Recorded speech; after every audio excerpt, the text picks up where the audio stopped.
Oh, hi there. I wasn't actually reading this. My name's Forrest Valkai, and I'm a biologist who teaches here at the prestigious University of On the Internet. About 3 years ago, I released a video on why sex and gender are different things and why neither one of them is a binary. Unfortunately, as this was my very first video essay, it was riddled with poor editing and loud table thumping, and I left out a lot of cool details and responses to common counterarguments that I would normally include in a video now. So today, I've decided to remake that video with more detailed information, new concepts, and more than one looping background track. In this video, we're going to cover a wide range of topics and talk about a lot of different species. This is because the concept of biological sex is usually taught to new learners in a grossly oversimplified way for the sake of brevity and absorption.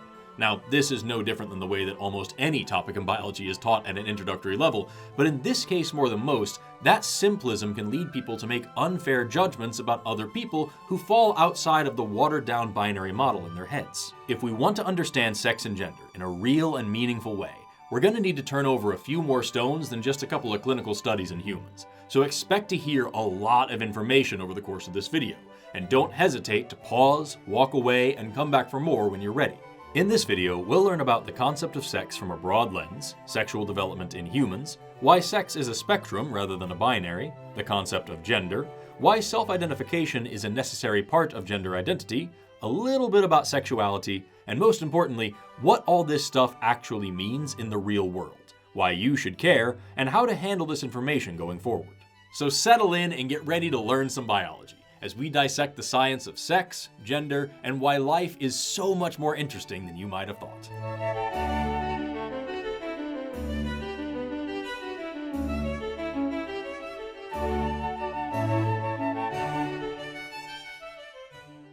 Let's start with the basics. Humans are animals. We are living things, and we are not plants, or fungi, or protists, or bacteria, or archaea. We are simply animals, and we obey the same laws of nature as every other animal. I'm mentioning this right at the outset because it's shockingly controversial among new learners. Lots of people think that humans are somehow inherently special, and that we have some privileged place in the world that makes us separate from all other life. We're not, and we don't. Cells are the most fundamental units of life. They are the smallest things that we can call alive, and every living thing is made up of at least one cell. Your body is made up of tens of trillions of cells of all shapes and sizes, and they do all manner of different things. Cells make tissues, tissues make organs, organs make organ systems, and organ systems make organisms like you and me. Almost every single cell in your body contains DNA, or deoxyribonucleic acid. DNA is sort of like an instruction manual that your body uses to do most things, mainly making proteins. A long stretch of DNA that codes for one particular thing is called a gene. A massive stretch of DNA containing lots and lots of genes can be tightly wound around proteins called histones to form a thick rope called chromatin, which is then further coiled and compacted to form a chromosome. Most humans have 46 chromosomes that are broken up into 23 pairs, usually with one of each pair coming from each parent. The last pair of chromosomes are called allosomes, or more commonly, sex chromosomes, which differentiates them from the other 44 chromosomes, which we call autosomes. The full complement of genetic material that an organism contains is called its genotype. However, it's important to remember that just because an organism has certain genes within its genotype, that doesn't mean that all of those genes are going to be expressed in the same way, or at the same time, or in all cells, or even at all. The actual observed characteristics of an organism, whatever its genotype may be, are collectively called its phenotype. Lots of species have different sexual phenotypes for males and females, a condition that we call dimorphism, from the word di meaning two and morph meaning shape, and dimorphism can occur in varying degrees from species to species. The term for a species having separate males and females in the first place is called being dioecious, which means two houses, and that's what separates those species from the monoecious or one-house species. Other words for monoecious and dioecious are hermaphroditic and gonochoric, although depending on where you're from, those words may be more or less common. In my training, I heard the words hermaphroditic and dioecious way more than the words monoecious or gonochoric, and I have plenty of friends with the exact opposite experience. That sort of thing is very common in biology. And now that we know a little bit about the associated terminology, let's talk about what biological sex actually is. In biology, sex is not just the term for the act of reproduction through the reassortment of genes and the blending of genomes. It's also the way that we categorize individuals of a sexually reproducing species. To make this distinction clear over the course of this video, I'll be sure to use the term sexual reproduction to refer to the formation of genetically distinct offspring, and the term sex to refer to the sexual phenotype of individual organisms. Sex is a complex thing, with a number of different factors going into it that we'll cover over the course of this video. But in the world of biology, the most common way to differentiate between the sexes of an individual species is by looking at the size of their germ cells, otherwise known as their reproductive cells, or more commonly, their gametes. If you have lots and lots of very small mobile gametes, we call those sperm and we call you a male. If, however, you have relatively few very large and immobile gametes, we call those eggs and we call you a female. Now right away, you can notice there's a pretty big problem here. What if you don't have any gametes? What if you haven't started producing them yet? What if you're infertile? Surely that doesn't mean that you just don't have a sex, right? The thing that you have to understand about science, especially biology, is that nature is what nature is. It has no definitions and very few clear boundaries. So one of the ways that scientists are able to organize information and make analyses is by looking for patterns out in nature and drawing little boxes around them. But that doesn't necessarily mean that the boxes or even the patterns are actually real. Consider, for example, the concept of species. Understanding what a species is and where one species starts and another begins is really important in biology. But there is no definition for the word species, nor is there any concrete way to say what a species is and isn't. We have several species concepts, but they all have their own flaws, and there isn't a single one of them that's universally applicable. And the same sort of thing is true for other big concepts in biology, like homology or novelty. These are things that have different meanings for different subdisciplines of biology in different circumstances and sometimes just in different contexts. But we're still able to work with these concepts despite the fact that we don't have a single operational and universal definition for them. The point is, sex is not unique here. Life makes all the rules and breaks all the rules all the time. And no matter what we're talking about in biology, there's almost always some wiggle room and some gray area. And the fact that I have to explain that at the beginning of this video should give you a pretty good indication as to how the rest of it's going to go. Ignoring the fact that an individual of a dioecious species may not have any gametes at all, the generalization of sex as a function of gamete size simply doesn't work on a broad scale any more than any single concept of species does. Which is why when we talk about sex, we usually break it down into several subcategories. We could be talking about anatomical sex, or phenotypic sex, or chromosomal sex, or genetic sex, or hormonal sex, or gonadal sex, or we could be lumping several of those together into typological boxes for pure convenience. We'll talk more about all of that as we move along. But for right now, let's talk about sex determination, the mechanisms by which sex is established in the first place, and take a look at some of the diversity of sex determination throughout nature. We'll begin with reptiles, which exhibit some of the widest variety of sex chromosome structure and sex determination mechanisms out of all vertebrates. Lots of species of reptiles, and also lots of species of fish, but we're not talking about that right now, have temperature-dependent sex determination. That means that the anatomical sex of the animal is determined by the temperature at which the eggs are incubated, at a critical period of embryonic development known as the thermosensitive period. So, for example, in leopard geckos, if an egg is incubated at 30 degrees Celsius, the resulting lizard will be female. But if it's incubated at 32 degrees Celsius, the resulting lizard will be male. And if it's incubated at 34 degrees Celsius, it switches back around to female again. Those are known as hot females, and they're known to be especially aggressive, and I think that's great. And of course, this isn't a perfect system. No matter the temperature, the sex of an embryo isn't guaranteed. One temperature is just more likely to produce a certain sex than another, and somewhere in the middle you get a temperature where you get more or less a 1-to-1 ratio. And all of these temperatures are different for each reptile species that uses this system. Of the reptilian species that do rely on sex chromosomes for sex determination, it's a toss-up as to whether or not the homozygotes, the ones with two of the same allosome, will be the males or the females. Birds, for example, have Z and W allosomes instead of X and Y. The major difference between the XY and the ZW systems is which sex has homologous, or the same kind of allosomes. So in the ZW system, those with ZZ allosomes are usually male, and those with ZW allosomes are usually female. The exact opposite of what you would expect in mammals, where XX usually means female and XY usually means male. And when you remember that birds and mammals share an amniote ancestor, this all becomes beautifully relevant from an evolutionary perspective. I mean, we like to pretend that mammals are very cut and dry about all this sex stuff, but they are super not. I mean, just think about the fact that platypuses have 10 sex chromosomes. 10! Many of them share homologies with the avian Z chromosome, and none of them have an important mammalian sex-determining gene called SRY, which we're going to be talking about later. How wild is that? And while we're on the topic of sex chromosomes, there are even other ways to get genetic sex differences without sex chromosomes at all. Consider, for example, ants, which use a sex determination system called haplodiploidy, in which any egg which gets fertilized now has 2 copies of its genome, just like you do, and will automatically develop into a female. Any egg that is left unfertilized, on the other hand, will automatically develop into a male. This system has some really cool implications, the first of which being that male ants can never have male children, because as soon as they fertilize an egg, it will develop into a female. They can have male grandchildren, because one of their female children can lay an egg that goes unfertilized, but there is no unbroken chain of males in this system, at least not in the same way that there is in our system. And that brings me to the other thing.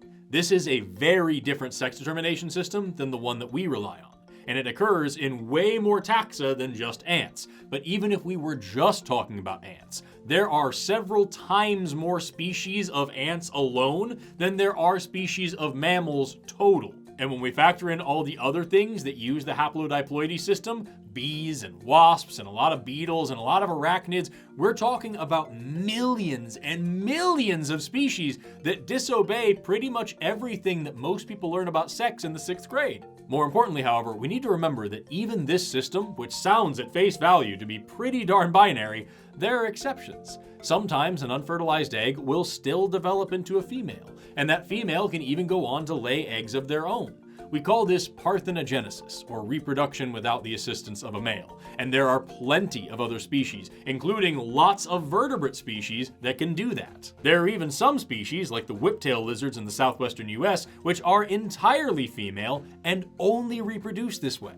But let's back up a little bit. I said at the beginning of this section that the most common way to determine sex is through gamete size. Big means female, small means male.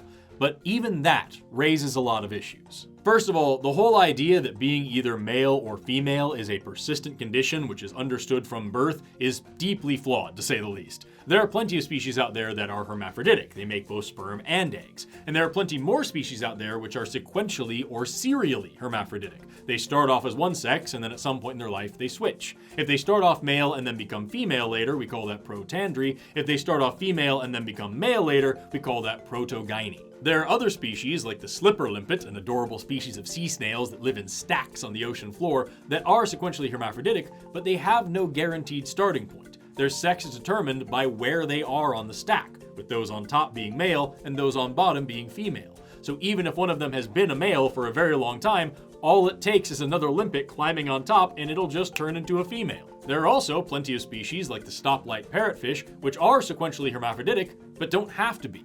They only switch sexes if they can't find a mate. And there are even other species which are bidirectionally hermaphroditic, meaning they can swap back and forth. All of these situations constitute massive evolutionary advantages, because these individuals get to pass their genes along regardless of what sex they have to be to do it, and the other members of their population get to do the same. All that is to say, sperm versus egg production is not a bad way to talk about sex. It's just important to remember that it's not always the full story.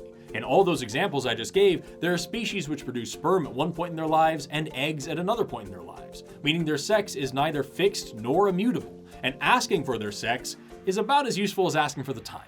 But even with all that in mind, we could still say that these species are producing either one type of gamete or the other or both at any given time. And because there are still just these two types of gametes, this is still ultimately a binary system. The problem is that only applies because we're talking about anesogamous species here, species which have more than one size of gamete. And there are plenty of species which are isogamous, meaning they have only one size of gamete. So what are we supposed to do with them? And to be clear, being isogamous isn't the same thing as being hermaphroditic. These species still differentiate into mating types, which you can kind of think of as males and females, only we would call them plus and minus based on who's giving and who's receiving the gametes. And of course, if we were to try to define everybody that way, then animals like seahorses would have their sexes swapped, because the females deposit eggs into the males, who then fertilize them and give birth to live young. And then there's Tetrahymenothermophila, a radical little protozoan with 7 distinct mating types, each one of which can reproduce with any of the other 6, but not with its own. There are also some species out there that have more than 2 gamete sizes. For example, there's a species of fruit fly, which has 1 size of egg and 3 different sizes of sperm. So if size is really all that matters, we should be saying that there are 4 sexes here. Or at the very least, there's two, but one of them is broken down into three subcategories, one of which violates this whole system anyway because its sperm is bigger than the egg. And that's not even mentioning the situations where the sperm is bigger than the entire fly. There's also a genus of green algae which can reproduce in a variety of ways, some asexual, some sexual, and one of the sexual ways that it can reproduce is to divide itself up to 64 times until it becomes its own gametes. Each of the daughter cells grows a flagellum and becomes a gamete of a variety of sizes. And then there's the genus Pandorina, which lives in colonies of 16 cells, which then divide into 8 large and 8 small gametes. Only any of those gametes can fuse. Too big, too small, one big, one small, you name it. Some plants also have sperm and eggs, although they do things a little bit differently. Looking just at the angiosperms, the flowering plants, they can be either monoecious or dioecious, but even within those two categories, there's a lot of variation. When a flower has both male and female parts, we call it a perfect flower. Apricots are a great example of a monoecious species with perfect flowers. When a flower has either male or female parts, we call those imperfect flowers. So you could have a dioecious species like aspen trees in which each tree is either male or female. But you could also have imperfect flowers within a monoecious species. Walnut trees, for example, are monoecious and have both male and female flowers on the same tree. And then there are fungi, which also have different mating types, which are sort of analogous to the sexes in plants and animals, in that they each possess a particular set of genes which conveys a particular sexual phenotype.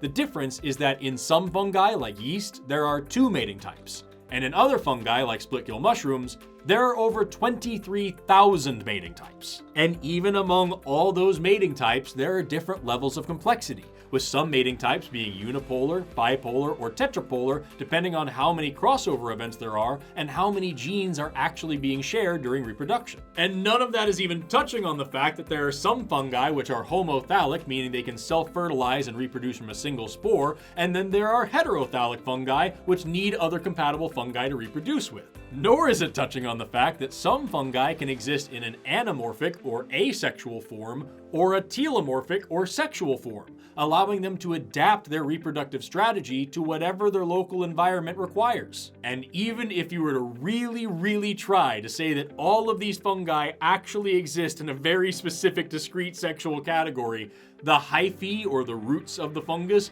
can have multiple nuclei within the same cell, and those nuclei can contain different genomes of different mating types, which means one single fungal system can have lots of different sexes all at once. And even if we walk it all the way back to strictly dioecious and anisogamous species, there are still individuals which we call gynandromorphs, which means they have some male and some female parts within the same body. There are even some of them which we call bilateral gynandromorphs because they're split right down the middle, with one half of their body being male and the other half being female. Bilateral gynandromorphy doesn't really happen in mammals, but it does happen in mammalian gonads. Ovotestes are organs which have ovarian tissue on one side and testicular tissue on the other side.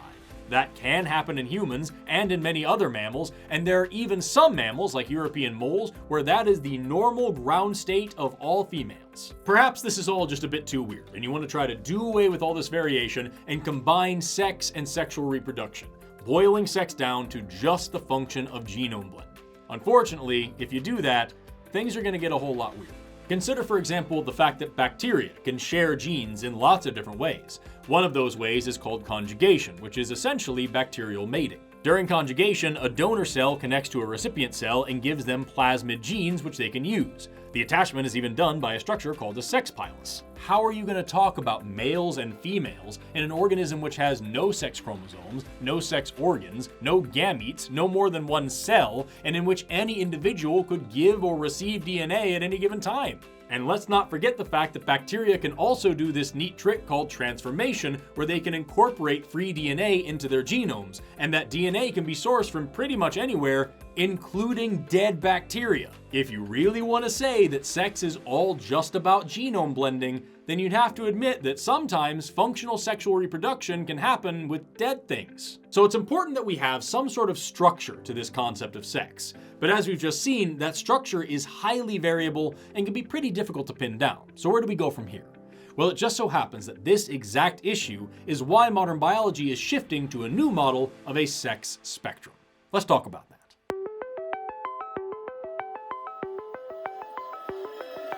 For a lot of people, the concept of sex being multidimensional, dynamic, and spectral can be a little bit daunting. But spectra in nature, even regarding sex, is something that you're almost certainly already more familiar with than you may realize. Consider, for example, human height. We know that male humans are 10 to 15% taller than females. But when we look at how that data plots out, the actual distribution of height between sexes, we see that there's certainly a difference between averages, but the overlap is nearly 2/3 of the graph. So when we say that males are 10 to 15% taller than females, we don't mean that every male is taller than every female, nor do we mean that height alone is a reliable way to distinguish between sexes, nor do we mean that any male that's shorter than an average female isn't actually a male, or that there's a height limit to females, or anything like that. We're just talking about a trend in the population. And when you start thinking about almost any sex-based characteristic, even sex-determining factors, you'll find that we're talking about trends, not binaries, a whole heck of a lot. Despite popular belief, there is no single simple switch for sex determination. In fact, the more we've looked at it, the more we've found that sex is a multivariate system, a suite of diverse characteristics produced by an array of different factors, no single one of which is solely determinant of the outcome, and no single one of which has only two options. And to better understand what I mean by that, let's look at humans as a case study. Overall, there are 4 major steps to sex determination in humans. First is the establishment of your chromosomal sex at the time of fertilization. This is usually either XX or XY. Second is the development of gonads, due to the expression of genetic pathways encoded on those chromosomes. This establishes your gonadal sex. Third is the continuation of sex-specific development of your internal and external genitalia, which is what establishes your anatomical sex. And finally, you establish outwardly visible sex characteristics, which is what establishes your phenotypic sex. And while that all sounds very straightforward at face value, when you understand the sheer range of possibilities in each one of those 4 steps, you'll start to see why it's completely impossible to call any part of this a binary. Let's start big with the idea that XX always means female and XY always means male. Right away, this has a lot of problems. De la Chapelle syndrome is when a person has XX chromosomes but still develops anatomically as a male. This usually happens because the SRY gene, an important gene for male development, is translocated or moved onto an X chromosome. But this isn't always the case. Because the genes for both testes and ovaries are upstream, so to speak, there are individuals with De la Chapelle syndrome who don't possess any Y-derived genes at all. And just as De la Chapelle syndrome is a variation in the sex characteristics of people with XX chromosomes, Swyer syndrome is a variation in the sex characteristics of people with XY chromosomes. For example, there could be a mutation on or a deletion of that SRY gene. And without that gene acting on gonads, these people could be chromosomally male, but hormonally, anatomically, and phenotypically female. And yes, there are plenty of cases of women with Swyer syndrome getting pregnant and giving birth. These are anatomically female, chromosomally male women giving birth to healthy children. And this can be done experimentally as well. Researchers have spliced an SRY gene into mice with XX chromosomes or out of mice with XY chromosomes and caused them to develop anatomies and behaviors that are in stark contrast to their chromosomal sex, even going so far as seeing XX mice develop male genitalia or having XY mice bearing litters. And this happens out in nature as well, even in mammals. In African pygmy mice, 75% of females have a Y chromosome and an SRY gene. And in the creeping voles here in the US, all males have XX chromosomes. These aren't anomalies or crazy mutations, these are persistent evolutionary changes. And even humans which have a Y chromosome and an SRY gene still develop in the same estrogen-rich environment as every other embryo. And if they don't produce enough testosterone to counteract that estrogen, they could still develop as an anatomical female, no matter what their chromosomes or what their genes look like. But that's getting ahead of ourselves and talking about hormones. We'll get to those in a minute. Going further with just genes and chromosomes, there's also Turner syndrome, which is the condition of having an X and then nothing else. Having just a Y would be lethal, but having just one X is functionally the same as being chromosomally female, because when you have 2 X's, the second X doesn't really do much. If you recall, chromosomes are made of a thick rope of DNA and proteins called chromatin. When that chromatin is loose and accessible, the genes contained within it are able to be transcribed to make proteins. We call this structure euchromatin. When the chromatin is wound tightly, however, the genes are inaccessible and functionally inactive. We call that structure heterochromatin. When someone has 2 X chromosomes, one of those X's ends up being scrunched down and condensed into a heterochromatic structure called a bar body, with only about 15% of it being expressed at any given time. And whether it's the first or the second X that gets scrunched up like this varies from cell to cell. You could literally have two cells right next to each other, one expressing the first X and the other expressing the second X. This can be easily seen in calico cats, which have the alleles for either orange or black fur on their X chromosomes. The random distribution of orange or black color within their coats is the result of the random inactivation of X chromosomes in their underlying tissues. So if you think having either XX or XY chromosomes is the only thing that determines your sex, then would someone with Turner syndrome with only one X chromosome have half of a sex? Looking in the opposite direction, triple X syndrome, as the name suggests, is when someone has 3 X chromosomes. Poly-X syndrome is when someone has 4 or 5 X chromosomes. Jacobs syndrome is when they have 1 X and 2 Ys. And Klinefelter syndrome is any combination of multiple X's and 1 or more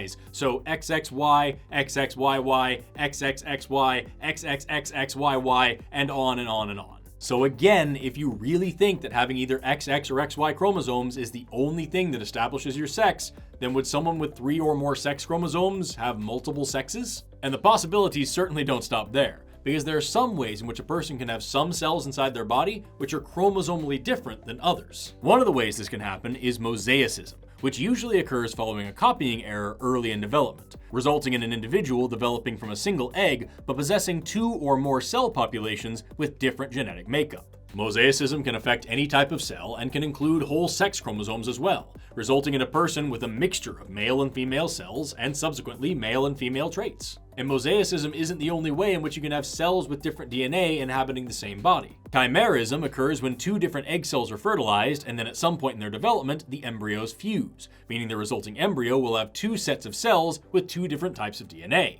Fun fact, this is also called reverse twinning, which is an awesome name. Just like with mosaicism, the tissues that end up being chimeric in these situations vary in each circumstance, depending on which cells are traveling, how they do it, and where they settle.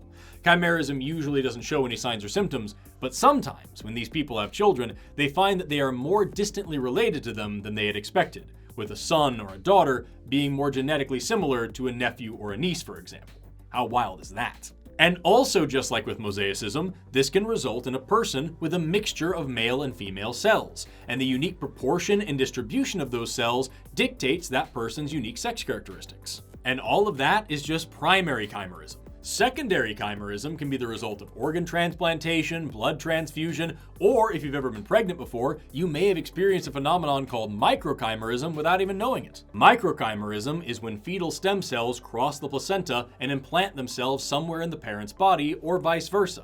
If you're chromosomally female and you've ever been pregnant with a chromosomally male child, there's a chance that some of the cells and some of the organs somewhere in your body have XY chromosomes, and some of your child's cells have XX chromosomes, and that's all totally natural. The point is, just like with all the different chromosomal configurations that we talked about earlier, if XX and XY are all that matters, how would we classify these people? Do they have multiple sexes at once? Are different parts of their body different sexes? Or can we just admit that some people exist outside the simplified binary framework? A moment ago, I touched on how defining chromosomal females as having 2 X's is really about as useful as just saying that they don't have a Y, but having a Y doesn't really mean anything on its own either.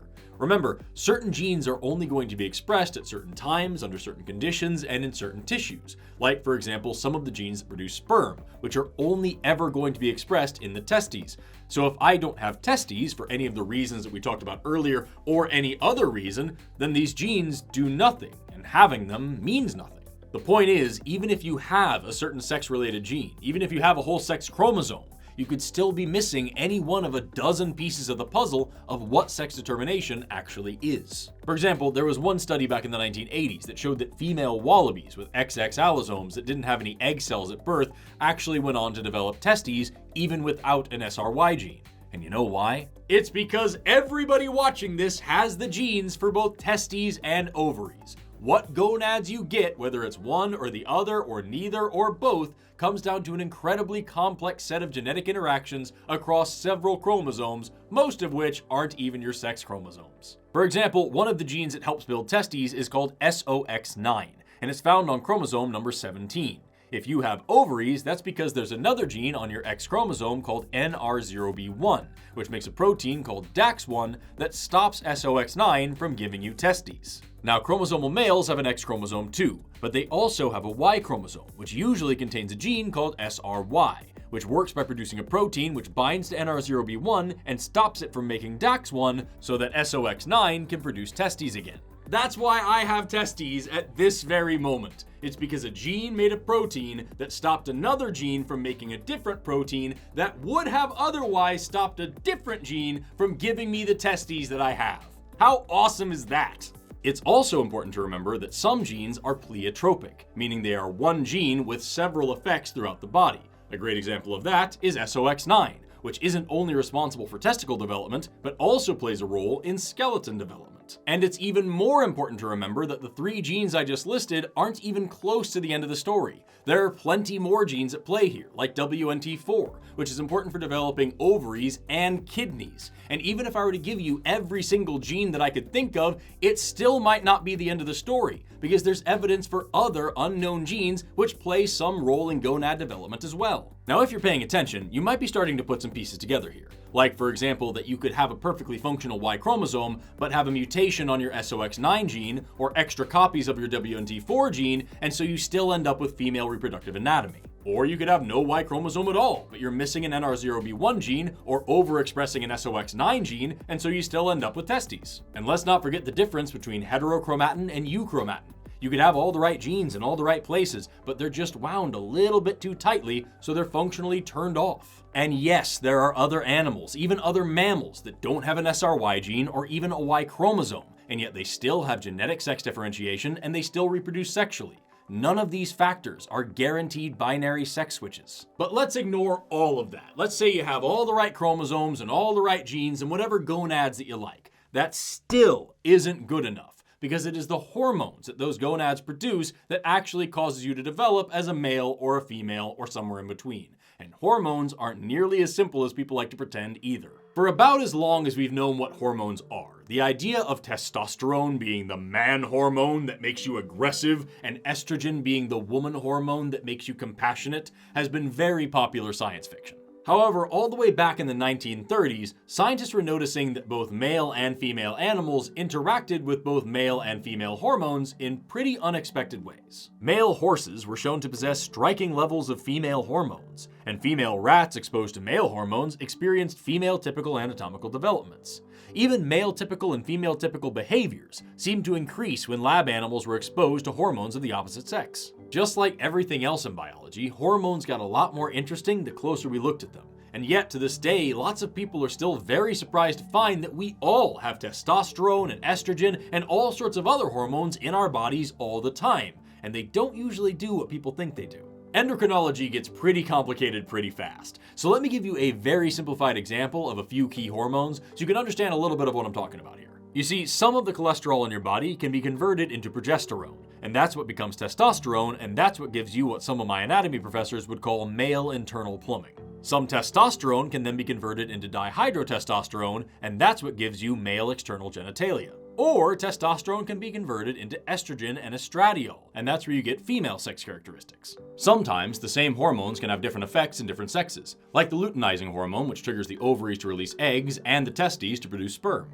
Or estradiol, which signals the growth of female internal genitalia and also helps regulate erectile function. All this is to say, these different hormones are not male or female things. Everybody has all of these hormones in their bodies all the time, and your specific hormone levels are as unique as your fingerprint. It's also important to point out that hormones don't actually do anything by themselves. All they can do is bind to cell receptors and then cause those cells to do things. And those cell receptors are controlled by a totally different gene pathway with just as much room for variation. So for example, you could have a daughter who hasn't had her first period by age 16. So you bring her to the doctor to figure out what's going on, and you find out that she's actually chromosomally male, but she has androgen insensitivity syndrome, which means her cells aren't producing the receptors to bind testosterone.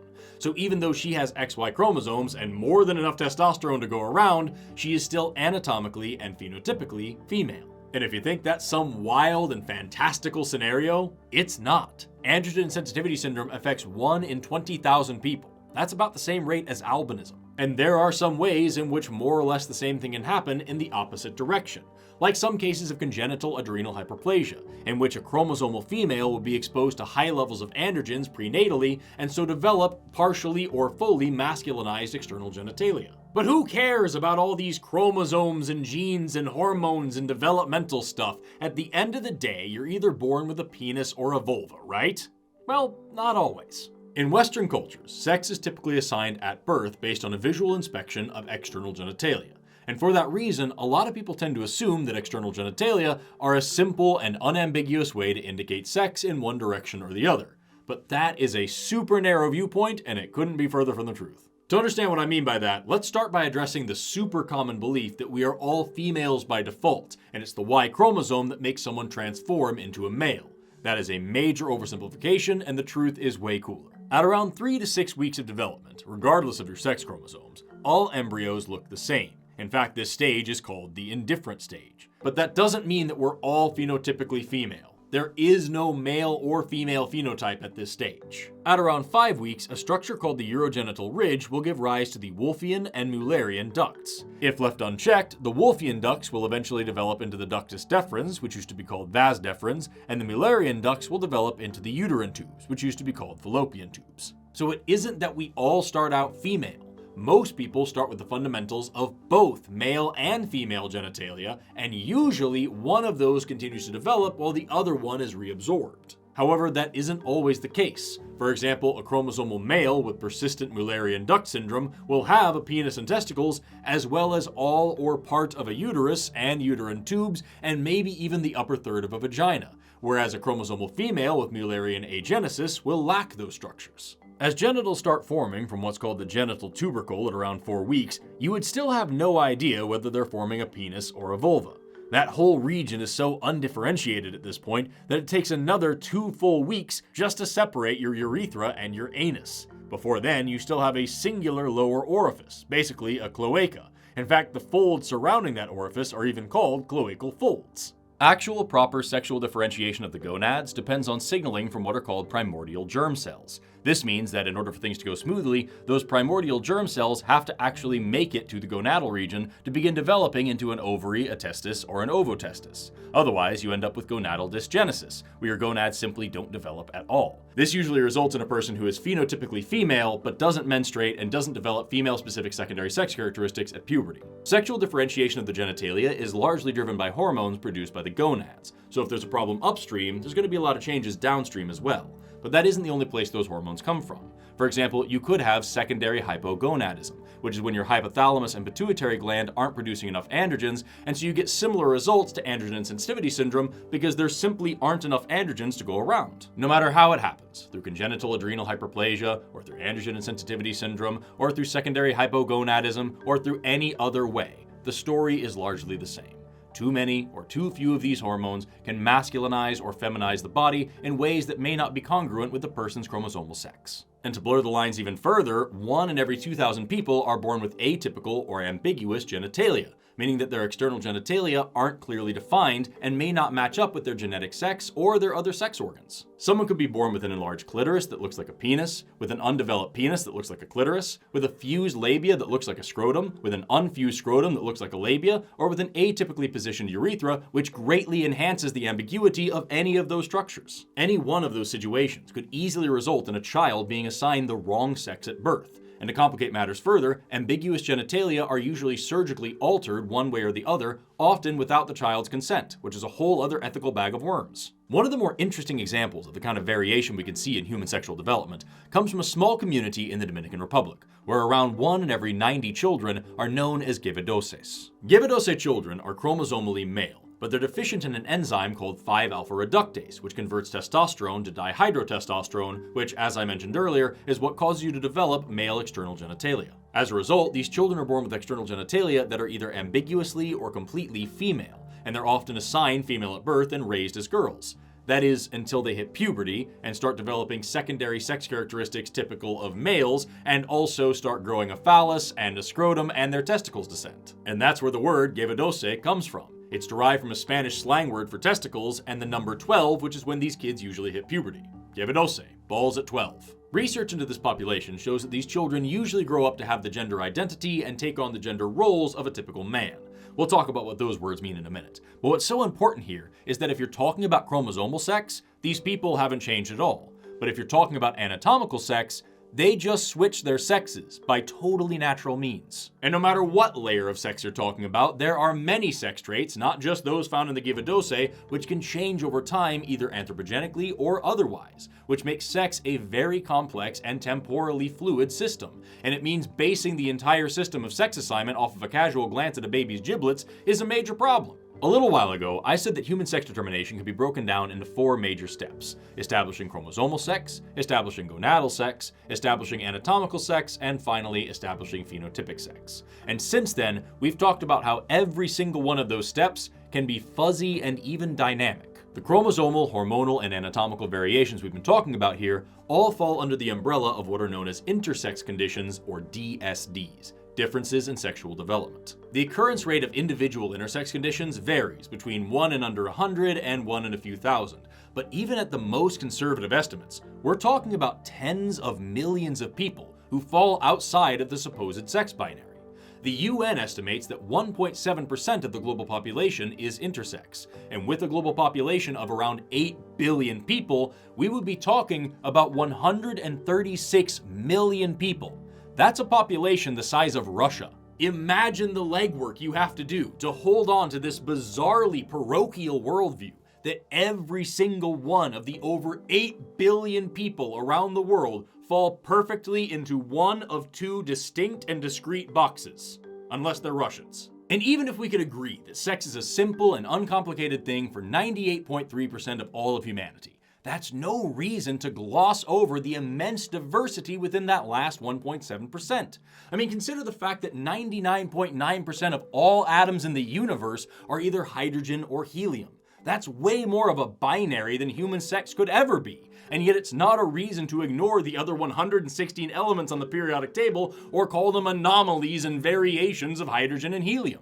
There are tens of millions of intersex people out there. Their lives and experiences matter, and they shouldn't be ignored or forced to conform to a strict binary for our convenience. All this is to say, simply having an X or a Y chromosome is neither necessary nor sufficient for determining your overall biological sex. There is no standard template for male versus female development out in nature or in humans.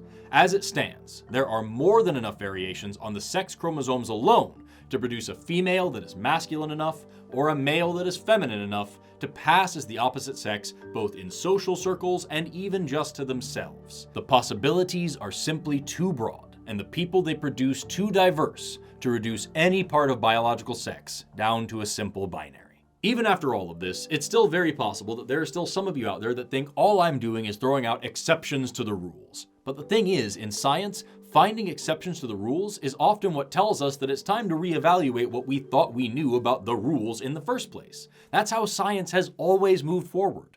But to understand what I mean by that, you need to take a step outside of typological thinking for a moment. Let me explain what that means. You see, in biology, we're taught to employ different kinds of thinking to approach different challenges and answer different questions under different circumstances. An analogy for this would be like learning kickboxing and military strategy. These are 2 different ways to think about conflict, and one is going to be more useful than the other in different situations. Similarly, there are lots of different ways to think about biological information, and while thinking in terms of systems may be good for physiology, it's going to yield different results when you're talking about ecology, and it might be better to think in terms of networks. There are lots of different types of thinking in this field, but the big 3 that I want to focus on here are typological, tree, and population thinking. Typological thinking categorizes things into distinct essential groups with exclusive parts and clear boundaries. This type of thinking is great for rapidly understanding major concepts without much nuance. Think about the first time you learned the difference between a plant cell and an animal cell, for example.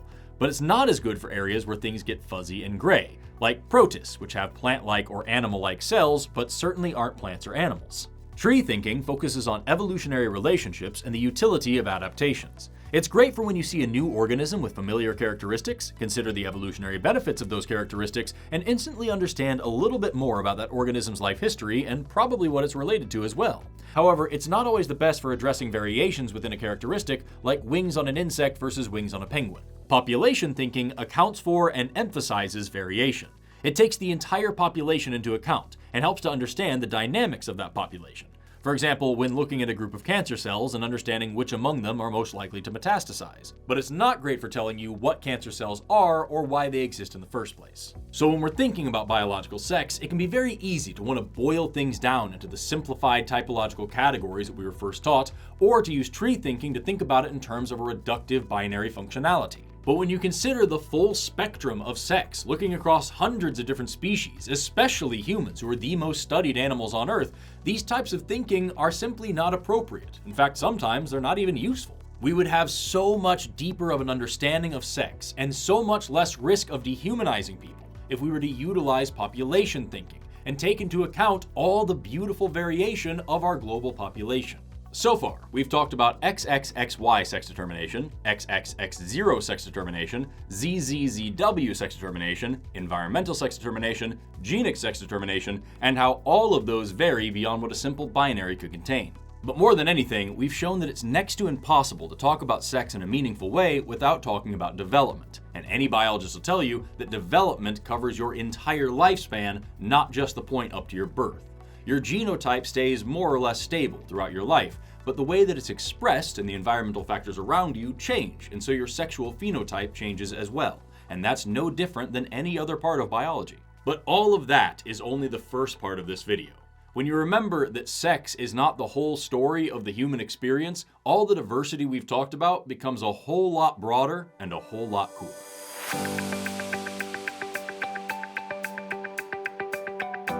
I mentioned earlier that when we talk about biological sex, we sometimes need to specify as to whether we're talking about hormonal sex, gonadal sex, chromosomal sex, anatomical sex, phenotypic sex, and so on. The key takeaway from that last section was that no one of those categories necessarily implies any of the others. In this section, we're going to be talking about how none of those categories are the same thing as words like man or woman. Just like how the words theory and guess are used interchangeably in common parlance, but have very different meanings in terms of science, the words sex and gender aren't nearly as synonymous as you might assume based on their day-to-day usage. Sex refers to the many anatomical and physiological characteristics of individuals who are male, female, or intersex, whereas gender refers to the socially constructed roles, norms, behaviors, and characteristics of women, men, girls, boys, and non-binary people. Whereas sex is strictly biological, gender is something that is designed and assigned by the individual experiencing it and others around them based on cultural habits and practices. Because gender interacts with but is fundamentally different from sex, the two are often aligned, but that isn't necessarily the case. When someone's anatomical features match their own internal sense of their gender, we call that person cisgender, from the Latin prefix cis meaning on the same side. When they don't, we call that person transgender, using the Latin prefix trans meaning on the opposite side. Being transgender is not the same as being intersex. These are distinct groups that may overlap, but we should be careful not to conflate the two. However, we can use our understanding of intersex people to help highlight the distinction between sex and gender. Think back to the cases I talked about earlier of Swyer syndrome. Here we have someone who is chromosomally male, but anatomically and phenotypically female. They feel like a woman, they dress like a woman, they act like a woman, they can get pregnant, and they can give birth, all while having XY chromosomes. If sex and gender were truly synonymous, then you would have to accept that this person is a man because they have XY chromosomes, which means some men can give birth. Or you'd have to accept that they are a woman because they have female reproductive anatomy, which means some women have XY chromosomes. Neither of which is possible within a strict binary essentialist framework. If, however, you simply separate sex from gender, this all makes perfect sense. Being able to become pregnant is not a necessary condition of womanhood, so it has no real bearing here. There are plenty of ways for the different aspects of sex to be incongruent, and none of them necessarily need to line up with gender. That makes this person interesting, but nowhere near outside the realm of possibility. People with Swyer syndrome are no longer anomalous exceptions to the rules, they're just people. A common sticking point for people who are new to thinking about gender in this way is to wonder, if gender is a social construct and is determined by someone's personal identity, then why aren't other social constructs treated this way?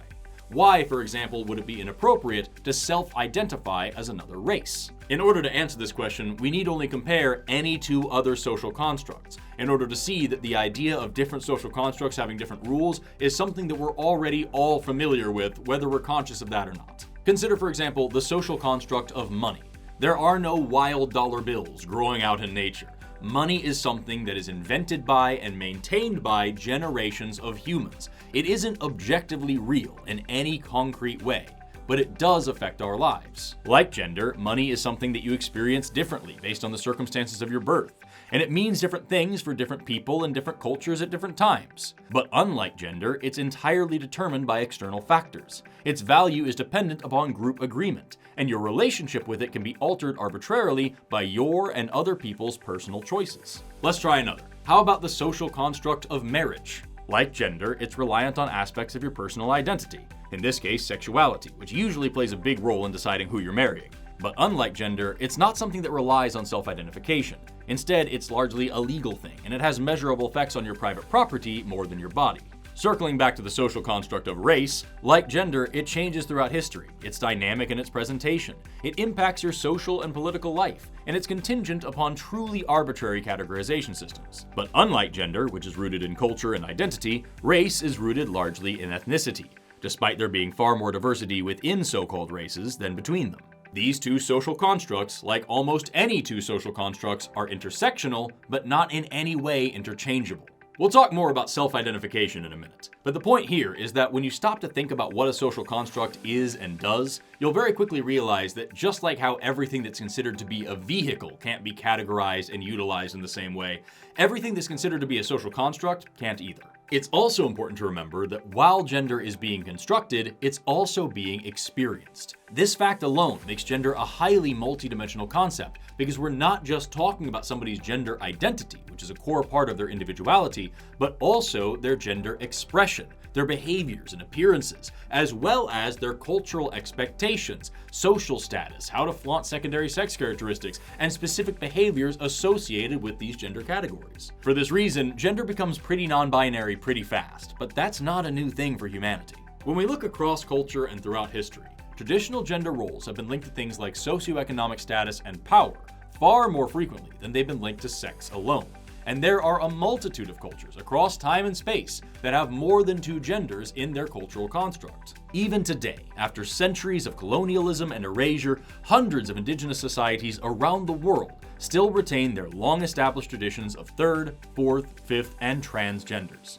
Like, for example, the Mahu of Hawaii, the Hijra of India, the Kwariwami of Peru, the Feminiello of Italy, the Sacrata of Madagascar, the Sister Girls and Brother Boys of Australia, and the wide array of trans and third gender identities across the native tribes of continental North America, which we collectively call Two-Spirits. These are all diverse gender traditions that live on to this day.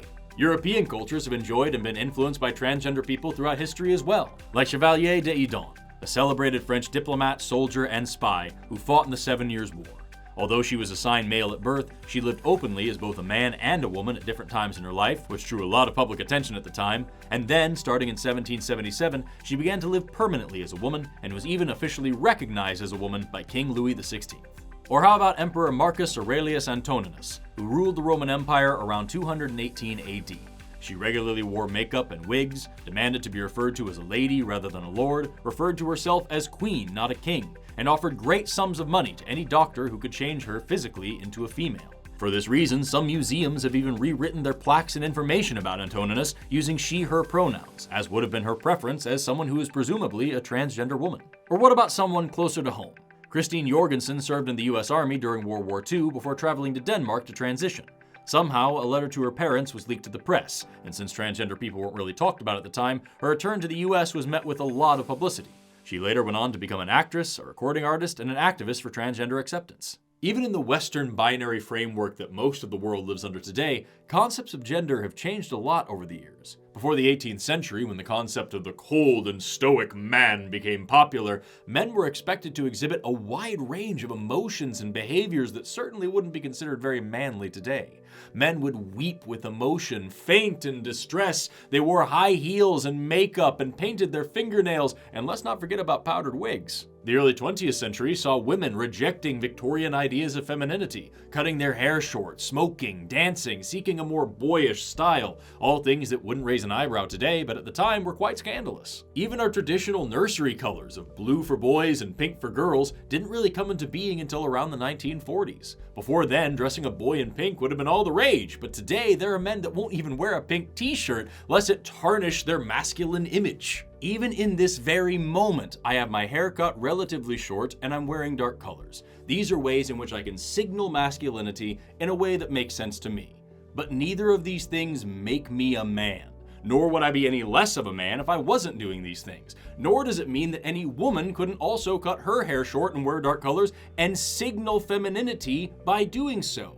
Nor does it mean that there aren't plenty of other ways that I could signal masculinity, or plenty of other ways that I could use this exact system here to signal any other gender expression. Just like language, gender presentation is personal, contextual, dynamic, fluid, and it's changing all the time. And again, all of that is just considering Western gender norms over the past couple of centuries. There are plenty of other cultures out there whose gender norms have become more progressive, more regressive, or who have been colonized and had their gender norms supplanted with new ones. These are all examples of our attitudes, views, and practices surrounding gender changing over the course of multiple generations, none of which would be possible if gender were fixed and binary, but all of which point to the idea that gender is less something that we are and more something that we do, enact, or even perform based on our cultural surroundings. You can even run a thought experiment on your own cultural norms at this very moment. Can a real man wear a dress? Can a real woman fix a car? What about ordering a fruity cocktail? Or being the primary money earner of a household? Or knitting as a hobby? Or having hairy armpits? Or wearing nail polish? Or playing sports? No matter what your answers are, how many of them would your parents, or your grandparents, or your great-great-great-grandparents have agreed with? Or what about the simple fact that phrases like real man and real woman exist in the first place? If we can make intragender comparisons, whether they be meant as compliments or insults, for example saying things like he should man up or he's more of a man than you, then that implies that the manliness in question isn't something innate that you either have or don't based on your chromosomes or whatever, but that it's spectral and precarious and needs to be maintained through performance. When you think about it for more than 2 seconds, you'll quickly realize that the gender roles and expressions and norms and biases and even definitions that we live under every single day are completely arbitrary.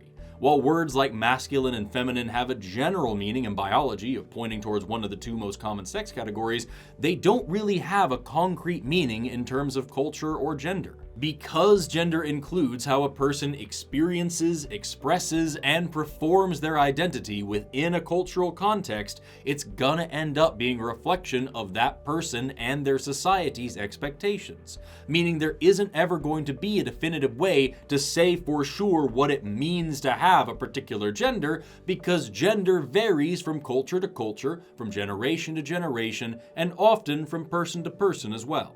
Despite the fact that this understanding of gender has been developed scientifically for about a century now, lots of people still hold on to thoroughly debunked gender myths, like for example the idea of men historically being the hunters and women only being the gatherers and homemakers. We have bountiful archaeological and ethnographic evidence of widespread feminine participation in hunting, tracking, meat processing, and more. One study, which surveyed indigenous cultures from around the world, found that women participated in hunting in 79% of the society studied. And that wasn't limited to small game either. These were big game hunters who were out there putting in the hard work with the exact same specialized knowledge and skills as their masculine counterparts. And yet, just like the myth of you're either XX or XY, the myth of man the hunter still persists to this day. People look at the gender roles within our own culture and assume that that is the natural ground state of all humanity going back to the beginning of our species. It's a glaring example of cultural bias clouding scientific thinking. The truth is, no matter how you slice it, gender can neither be boiled down to nor predicted by sex. What Western cultures consider natural behaviors for males and females are not universals among animals, mammals, primates, or even peoples. And if you still don't believe me, let's take a look around the animal kingdom and see just how useless gender would be as a category if it truly were a sex-linked trait. Starting with the basics of sexual dimorphism, there are plenty of species out there where the females are bigger and stronger than the males, and there are also plenty of species where the males and the females are completely indistinguishable. There are even some species where the males can take on several forms, some of which resemble the females, or species like hyenas where the females have a fully erectile pseudopenis, which makes it very difficult to distinguish them from the males unless you dissect them first, or species like ring-tailed lemurs where the females have a long and phallic clitoris, which is transversed by urethra, which makes the whole thing look and act an awful lot like a penis as well. And if you think that a phallus with an accessory urethra is an impossibility in human females, you'd be dead wrong, but we already covered that stuff earlier. There are some species, like dyak fruit bats, which exhibit paternal lactation, meaning it is the males that produce milk to feed their young.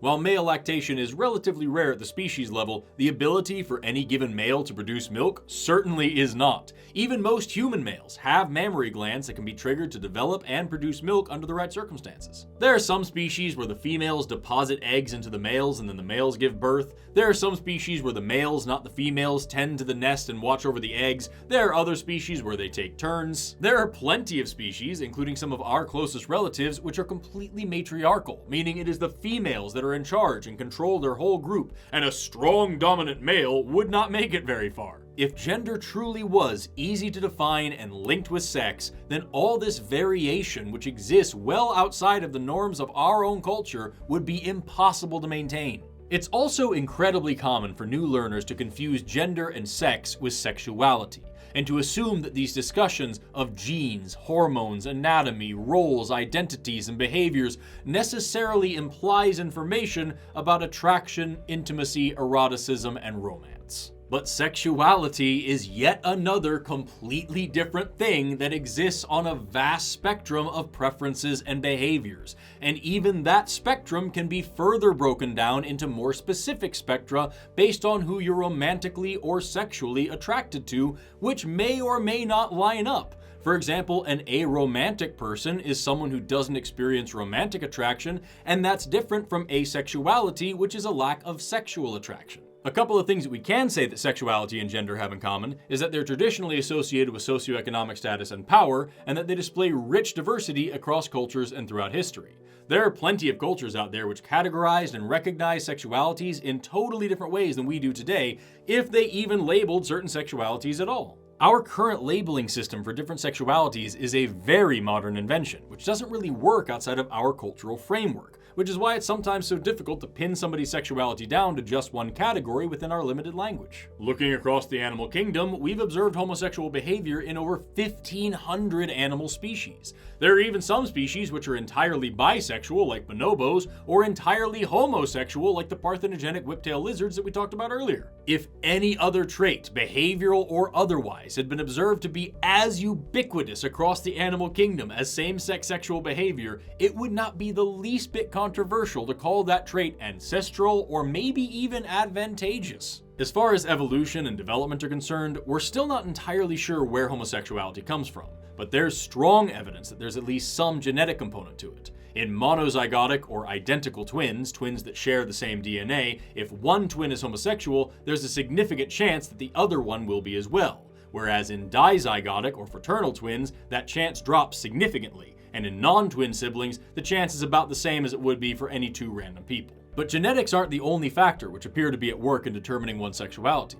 There's some evidence that hormones may be at play here as well. For example, in one study, female zebra finches, which were injected with a common feminizing hormone very early in their lives, were more likely to exhibit male-typical behaviors and choose females as mates. Some of them even develop male-typical color patterns. However, we can't be sure whether these sort of things are due to some change in the structure or function of the brain, or if it's somehow extending the sensitive period for sexual imprinting, or if there's some other factor at play.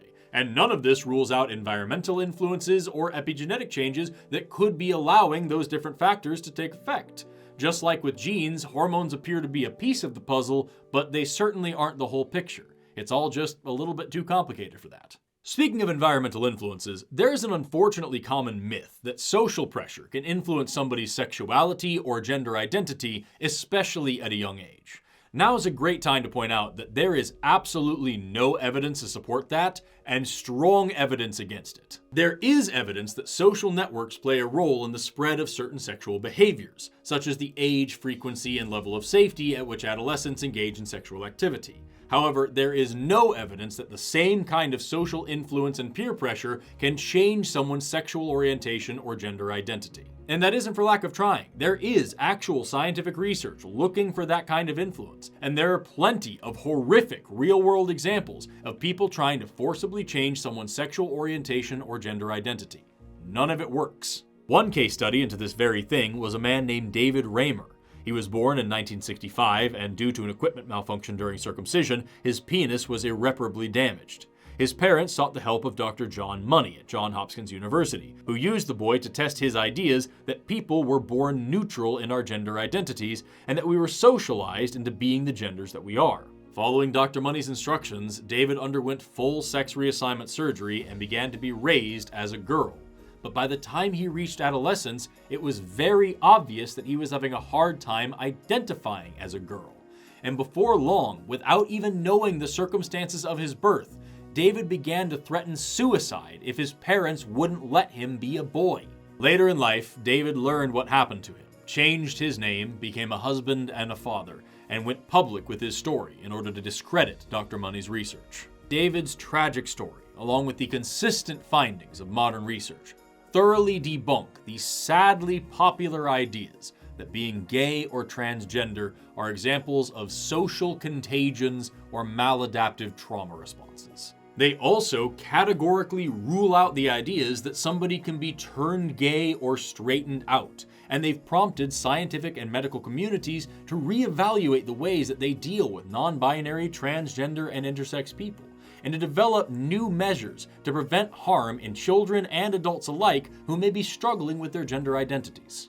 These data fall perfectly in line with our understanding of sexuality and gender as being relatively stable parts of a person's identity, which, while not fully understood, are certainly not dependent upon fashion or social conditioning, which is one of the major reasons that all of these professional organizations, which collectively represent millions of licensed medical and mental health care professionals, have made public statements denouncing conversion therapy as the dangerous, pseudoscientific nonsense that it is. Research into sexual orientation is incredibly important, but just like the rest of the things in this video, there's a lot that we still don't know. And unfortunately, that knowledge can only be gained by people being very honest with complete strangers about really intimate personal information that historically has been seen as pretty taboo. So it may be a little while before we have a more complete understanding of all this stuff. What we already know for sure, though, is that sexuality is yet another spectrum. So looking for one single cause that produces a clear-cut outcome is a surefire way to miss out on a real understanding of what's actually going on there. The cultural dynamics of gender, along with its deeply personal and fluid nature, means that the labels associated with gender identity necessarily rely on self-identification. And this is a major sticking point for people who think that self-identification renders gender overly subjective, recursive, or impossible to confirm. However, self-identification is an inherent part of social identity in general, so it's not like this is a new concept that just came along with gender. In fact, we can actually use the spectrum of sexuality as a great example as to why the self-identification model is not only functional, but the most effective way to identify someone's gender. When we talk about sexuality, it's important to remember that there may not be a single, simple, specific term to adequately describe someone's sexual orientation. And the terms that we do use sometimes mean different things to different people. This is because there's simply no way to fully and adequately account for all of a person's feelings about something so complex while simultaneously crushing those feelings down into a single categorical label that can be reliably applied elsewhere. Instead, the terms we use are just tools for self-expression, allowing people to describe their experiences in ways that are meaningful to them. And gender works the same way. The terms we use are neither diagnostic nor universal. So each person who identifies themselves using a term like man, woman, boy, girl, or non-binary also defines that term for themselves. These identities are descriptive, not prescriptive, reflecting what matters most to the individual about the roles, behaviors, expressions, or even physiology that they associate with that category. When someone earnestly refers to themselves as a man or a woman, all we know for sure is that they are a person who self-identifies as and aligns their gender identity to the social, cultural, and personal traits that they associate with manhood or womanhood. There is no other way to define these terms so that they include all cis and trans people of one category and exclude all cis and trans people of any other category. It's also critically important to remember that even just the words transgender, non-binary, gay, bisexual, and so on are themselves products of a Eurocentric framework of gender and sexuality, which assumes that cisgender heterosexuals are the natural standard and that everybody else's existence needs to be justified rather than accounted for. This perspective ignores the fact that there are plenty of cultures out there that have all had the same kinds of people, but with completely different lines and distinctions than the ones that we're hashing out here. Beyond that, it ignores that nature itself has presented us with a complex and diverse spectrum of chromosomes and anatomies and hormones and behaviors that often defy the rigid, oversimplified categories that humans have created. This is not unique to science, especially to biology, and we need to quit pretending like it is. It is only because we are looking through the narrow lens of our cis-centered and heteronormative culture that we treat diverse genders and sexualities as anything less than yet another exciting part of the rich tapestry of biology. As I said in the beginning of this video, we are not special. We're just animals. The one thing that sets us apart in all of this is that we are the only animals that can communicate in great detail what it feels like to have a particular gender or a particular sexuality, and what it means to experience those things in the cultural context surrounding us. We should not be afraid of the perceived differences between cis and trans or straight and gay or any of this. We should be excited for the opportunity to learn new information about how life really works, rather than just trying to cram things down into boxes all the time. If we want to understand what it means to be human, or what it means to be anything, we need to be focused on science and be listening to the people who are living the lives that we want to understand. And we can gain a glimpse of that understanding when we look directly into the human brain. Historically, the concept of sexual dimorphism in human brains originated from observations in other animals, where certain brain regions, which were usually tied to reproductive behaviors, like vocal control regions in songbirds, for example, showed dramatic differences between the sexes, and so it was largely assumed that human brains would show the same kinds of dimorphism. But when we looked more closely, we found that it wasn't necessarily so easy. For example, one study on quails found that there was a critical period for hormone exposure in the brain, and when researchers gave quail embryos masculinizing or feminizing hormones at this stage, the resulting adults would behave more like a male or a female based on the hormones they received rather than their chromosomal or anatomical sexes. Fast forward to looking at human brains, and we see that the same thing is true. Brain development and function are not solely determined by genetic sex, but are actually influenced by a complex array of hormonal, environmental, and even social factors. And this dynamic dance of stimuli is what creates the complexities of our gender identities, whether we're cis, trans, non-binary, or whatever. While some sex differences do exist in the brain, the magnitude of these differences is far smaller than in other species. For example, the third interstitial nucleus of the anterior hypothalamus, or the INAH3, is around 1.6 times larger in human males than it is in human females, whereas a homologous region in rats is around 5 times larger in males rather than females. So when we talk about structural differences within the brains of males and females of other species, we're sometimes talking about differences that are so prominent you can see them with the naked eye. In humans, however, we're talking about clusters of neurons that are around the size of a grain of rice. There are other notable regions like the central subdivision of the bed nucleus of the stria terminalis, or BSTC, and the sexually dimorphic nucleus of the preoptic area, or SDNPOA, both of which are usually larger in males than in females. But the key is, because hormones seem to play a bigger role in brain development than sex chromosomes do, the sizes of these brain regions tend to reflect someone's gender identity rather than simply their sex assigned at birth. Through all of this, it's crucial to emphasize that the concept of brain sex, as it used to be understood, is a very outdated model. It is true to say that certain sex hormones play a critical role in shaping the brain during both pre- and postnatal development. However, there are plenty of other factors, like gene expression, hormone receptor distribution, and even individual experiences, which also play a major part in brain development. and can dramatically influence the degree of maleness or femaleness within brain structure and function. Most of the brain differences, which were once attributed to sexual dimorphism, have since been shown to actually be quite small, with a ton of overlap between sexes. In fact, modern research has shown that human brains exhibit a wide variety of characteristics which were once considered male-typical or female-typical, creating a unique mosaic pattern for each individual and a lot of variation across populations. One review of over 1,400 human brains found that sex differences between the brains were neither highly dimorphic nor internally consistent. Instead, each and every one of the brains was a varied composite of diverse features, putting the brain, along with everything else about sex, on a spectrum.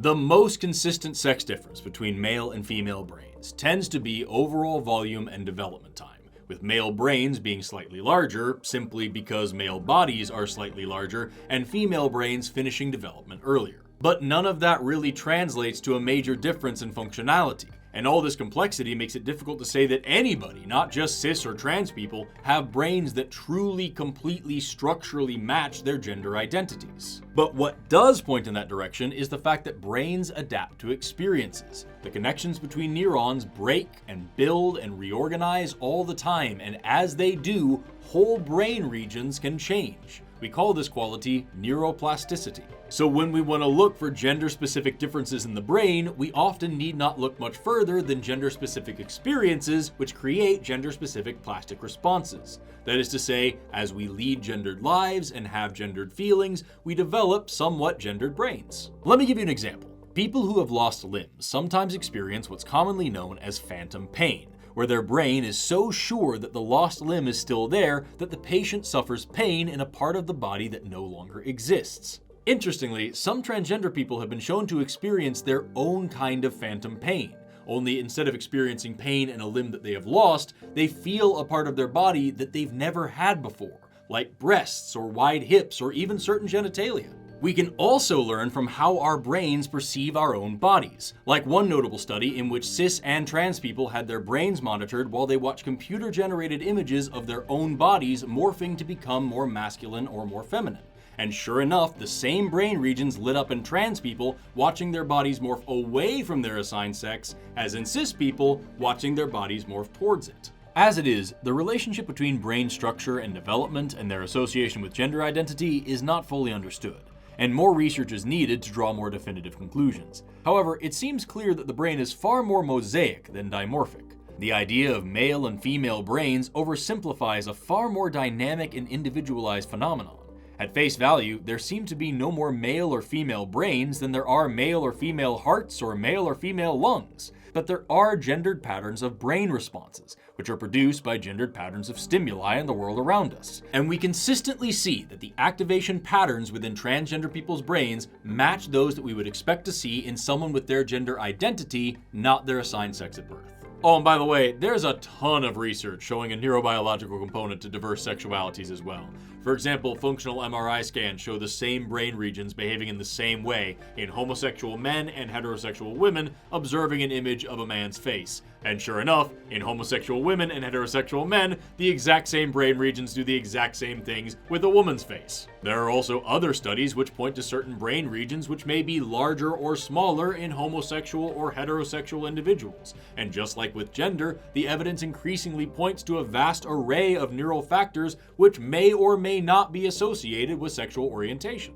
All of this makes interpretations of the meanings of these connections just as murky as those drawn from brain differences between sexes. All that being said, as we continue to study these things, it's important that we take care not to pathologize LGBT identities. Not only is it abundantly clear that these are not diseases or disorders, but emphasizing differences in order to explain perceived anomalies can lead to people justifying discrimination. As we work to interpret these data, it's crucial that we also work to temper our social and cultural heuristics surrounding gender and sexuality, so that we don't unduly influence our scientific understanding or risk perpetuating harmful stereotypes. So, if you've been following along, we've covered a variety of possibilities in chromosomes, in hormones, in internal and external genitalia, in gender, in sexuality, in brains, in culture, and in history. We've talked about how you can have XX chromosomes and still have a penis. We've talked about how you can have XY chromosomes and still get pregnant. We've talked about how you can have ovaries or testes or a penis or a uterus or neither or both or more than one of one or the other, which happens from time to time. And through it all, the point remains, if you really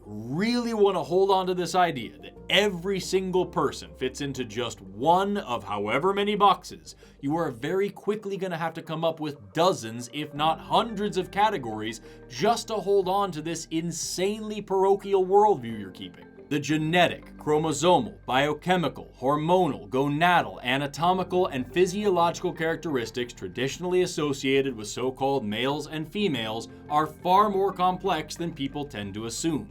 Sex is not a binary system with only two mutually exclusive outcomes, and gender, by its very definition as a social construct, adds yet another layer of infinite variation. And that's why it's not only more scientifically accurate, but just so much easier to say that sex and gender exist on a spectrum. And while it's entirely possible that you're 100% male or 100% woman, whatever that would mean, it is at least equally possible that you fall somewhere along this fuzzy gradient. And that shouldn't bother you. It should make you curious. But to go on spewing nonsense like XX means girl and girls dress like this, or XY means boy and boys act like that, is not only preposterously inaccurate, it is cruel and dangerous. Which brings me to why all this stuff matters outside of biology class.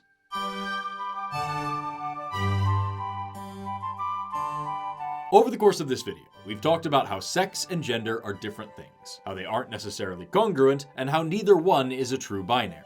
This is especially true of gender, which by its very nature cannot be expected to reliably present itself in predictable ways. But just because gender is a social construct, that doesn't mean that it has no bearing on reality.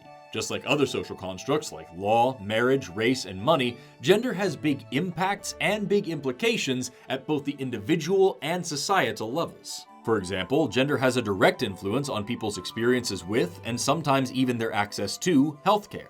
Not only because of gender bias and discrimination among healthcare professionals, but also because of systemic gender inequalities within societies. Typically, women and girls experience greater barriers to accessing adequate healthcare than men and boys. These barriers include, but aren't limited to, restrictions on their mobility, lack of access to medical information, reduction or removal of decision-making power, lower literacy rates, discrimination from their provider and their community, and sometimes even lack of training and awareness among healthcare providers of the specific needs of anatomical females. Consequently, women and girls face greater risks of unintended pregnancies, sexually transmitted infections, cancer, malnutrition, vision impairments, respiratory infections, genital mutilations, elder abuse, and much, much more.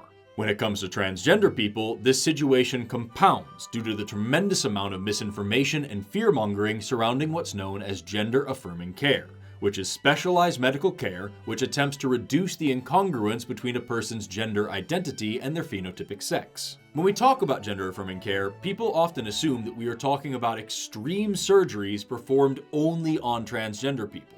However, that isn't the case. In fact, most gender-affirming care, including things like hair plugs, lip fillers, hormone therapies, laser hair removal, breast augmentation, breast reduction, breast tissue removal, erectile dysfunction treatments, facial feminization or masculinization surgeries, and even puberty blockers, are utilized more often than not by cisgender people, usually to help align their physical appearance with their gender identities, exactly the same as when these treatments are given to transgender people. Unfortunately, despite the fact that every major medical association in America recognizes the validity of transgender people and the vital role of gender-affirming care in improving their mental and physical well-being, despite the fact that studies have consistently shown that age-appropriate and evidence-based gender-affirming care protects transgender people from a greater incidence of anxiety, depression, and self-harm, despite the fact that we have standards of care and clinical guidelines which are widely accepted for transgender adults and children alike,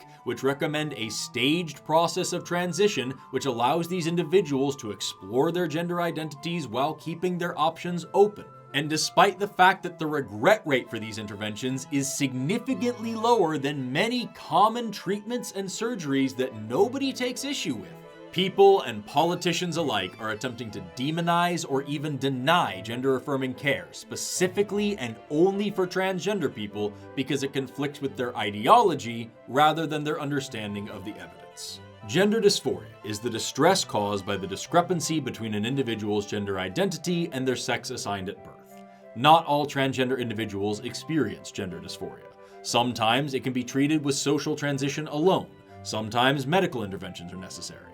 Sometimes it abates with puberty. Sometimes puberty makes it much, much worse. In any and all of these situations, it is imperative that transgender people be allowed to explore their options and to effectively align their genders with their bodies under the safe and supportive care of a physician. Because when they are not afforded that opportunity, the results can be exactly as dire as you would expect when a person is forced to live in a way that is in direct conflict with their identity. As of right now, suicide is the second leading cause of death among people from the ages of 10 to 14, and the third leading cause of death among people from the ages of 15 to 24. It outranks all major illnesses. Lots of young people think about it. I thought about it at that time. But LGBT people in those age groups are almost 5 times as likely to have attempted suicide than their cisgendered heterosexual peers. And what's worse, LGBT youth who report coming from non-accepting or non-supportive families are 8 times as likely to have attempted suicide than other LGBT youth. So we're talking about people who are 8 times as likely as the people who were already 5 times as likely as the people who were already at a high risk of attempting suicide.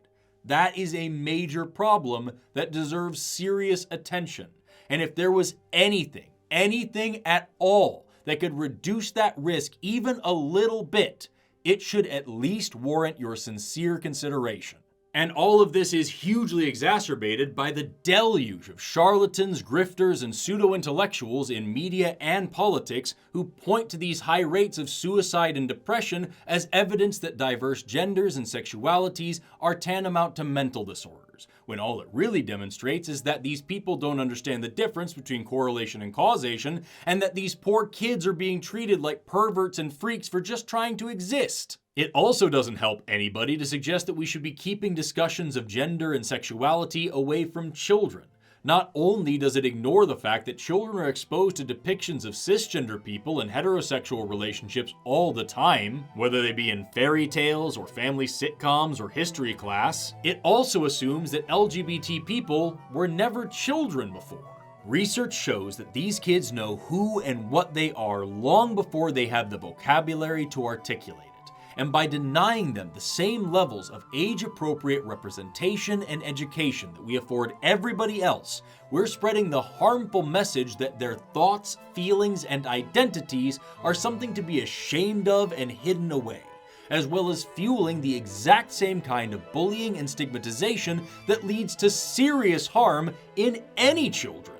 And because of our cultural attitudes surrounding gender, the risks for women, girls, and those with diverse gender identities continue well into the outside world and throughout their entire lives. Gender-based stigma and discrimination puts these people at significantly higher risk of both physical and sexual violence. And when it comes to trans people, those numbers increase dramatically.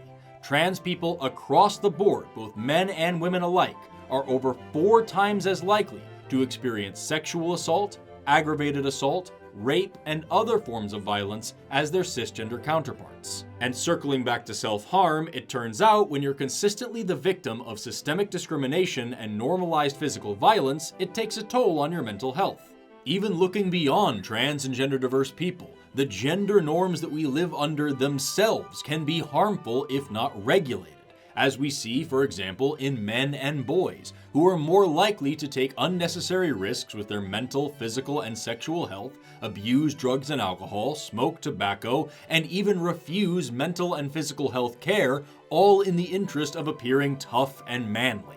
And those same emotionless, hypersexual, and dominance-oriented gender norms lead to men and boys being the perpetrators of physical and sexual violence, as well as failing to report on instances in which they are the victims of that same violence. These are all examples of widespread gender-specific patterns of violence, harm, and death that we could be working to eliminate. But first, we've got to come to grips with the functions and implications of gender and stop pretending like this is all just some modern political ideology. But if the biggest problem you're having in the 21st century is what people's genitals look like and what they're doing with their genitals in the company of other consenting adults, if that is the needle on your moral compass, I strongly encourage you to reevaluate your priorities. Looking outside of the interests of direct human harm reduction, improving our understanding and attitudes surrounding gender is beneficial to progress as a whole.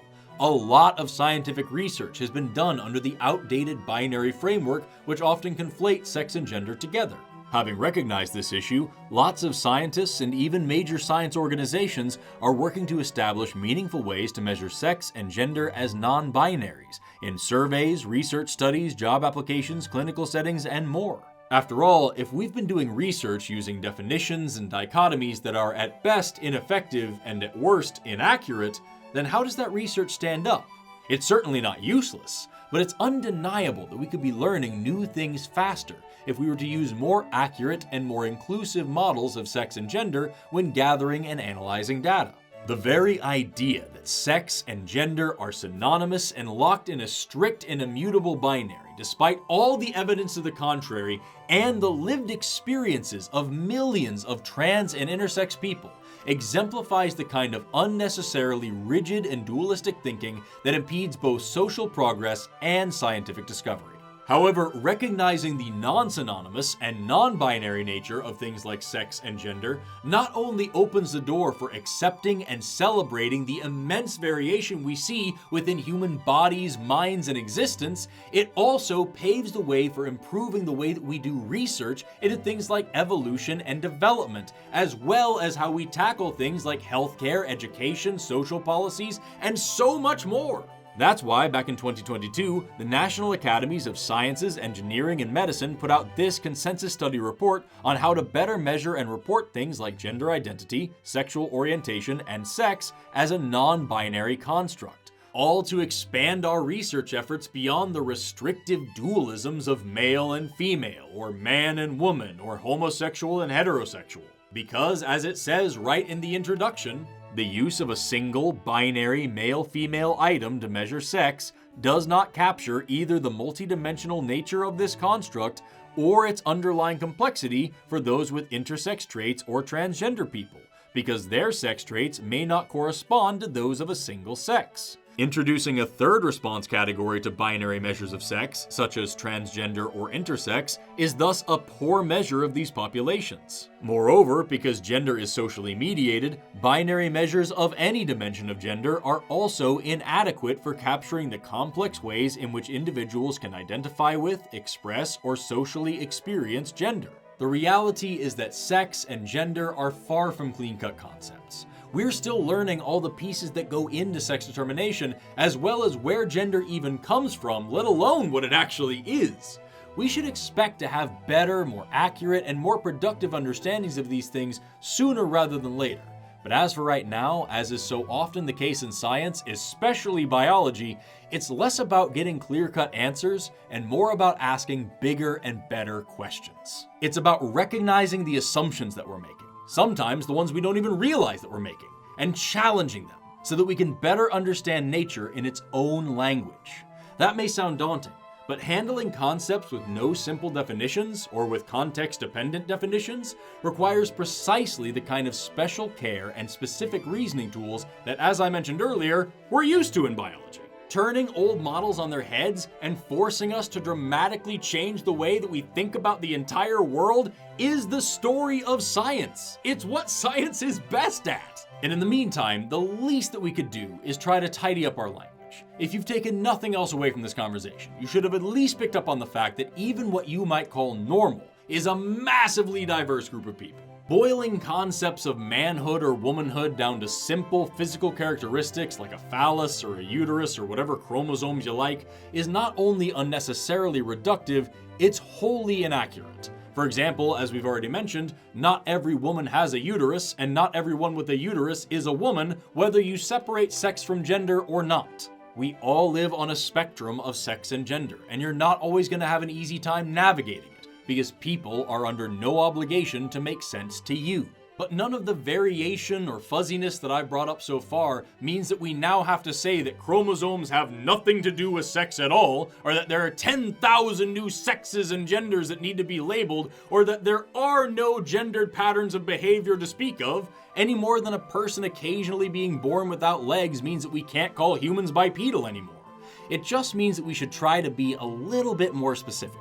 Most humans have 2 legs. Generally, humans have 2 legs. More often than not, humans have 2 legs. And similarly, typically, XY means male. Ordinarily, males are boys. On average, boys like sports. Adding just a tiny bit of effort into your language choices makes what you're saying not only more inclusive, but more scientifically accurate as well. In fact, you'll find that if you're being more scientifically accurate, you are almost always being more inclusive too. I understand that it's going to be a little uncomfortable to alter our conceptual frameworks, our heuristics, our language, and our culture around a more detailed model of sex and gender. But hundreds of millions of people are counting on us to pull it together and figure it out, so that they can go on living their lives in peace the way that we all want to. And maybe you still don't believe me on this. Maybe you think that I'm just totally wrong or that I misread or misinterpreted something. That's fine.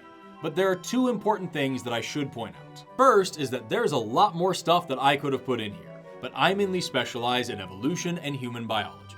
While I do have training in genetics and development, I am neither a geneticist nor a developmental biologist. So even if we had hit the limit of what I could have talked about here, there still would have been a lot more information that could have been included. And second is that I am not the only biologist that's coming to these conclusions. As I mentioned earlier, plenty of other scientists and scientific organizations are working on this new model, and even modern biology textbooks are catching up.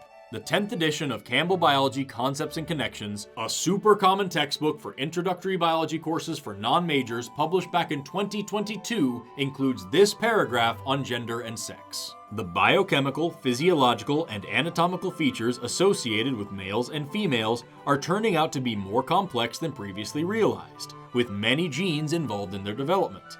We now know that sex is not a binary state with just 2 defined outcomes. Because of the complexity of the genes and proteins involved in sex determination, many variations exist. Some individuals are born with intermediate sexual or intersex characteristics, or even with anatomical features that do not match an individual's sense of their own gender, known as transgender individuals. Sex determination is an active area of research that should yield a more sophisticated understanding in years to come. It is literally basic biology. If you're interested in all this stuff and you'd like to know more, or if you just want to fact check anything that I've said today, I've left a link in the description with a detailed reference list of all the books, papers, and studies that I used to make this video, including several things that I barely got to touch on and a few things that didn't even make it in. For those of you who don't want to dig through all that and would rather just see what that reference section looks like, here's a sneak peek.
I guess just read through those and get back to me.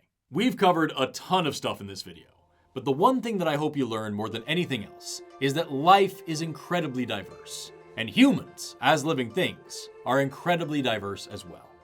We don't come in just one or two sizes, shapes, colors, styles, sexes, or genders. We are a product and a reflection of the multidimensional beauty that is life on this planet, and we should respect and appreciate each other as such.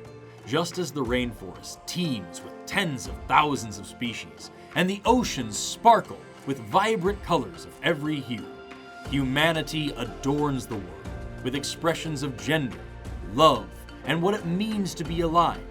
Our diversity highlights the beauty of nature, and the way we embrace and celebrate that diversity highlights the beauty of our species.